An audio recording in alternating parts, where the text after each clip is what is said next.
Australia is on track to remove all asylum seeker children held on Nauru within weeks. Transfers from the island are running at more than 10 a week, and the number of children remaining is now below 40. Despite the surge, Scott Morrison insists his tough border protection policies remain unchanged. Here's political editor Andrew Probyn. George was born on Nauru to Iranian asylum seekers. The 3-year-old was flown to Australia in the past fortnight. So was Rose, also 3. She, like George, had developed health problems that required evacuation from the island. Melanie, 4, is still on Nauru, but she's one of 3 dozen children likely to soon join them. Over the last 5 years, we have seen children on Nauru go from being playful and curious little kids to listless, hopeless bodies on a mattress.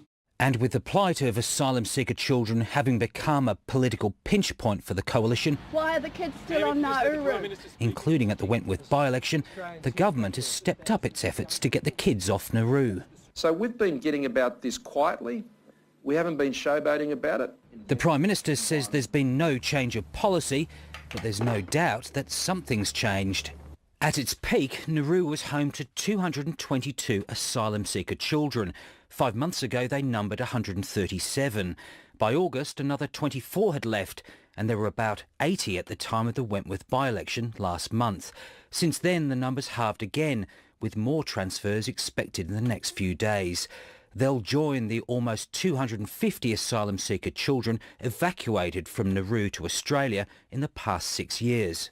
It is welcome, but long overdue. We're down to the last few and we continue to reduce that number every day. But if we can get all the children off Nauru by Christmas, that'll be a continuation of our government's achievements in stopping the people smuggler trade. Getting the balance right between deterring people smugglers and looking after those caught in their trade is tricky.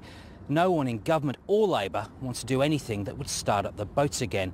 But community sentiment has shifted in recent months, and the government is moving to keep up.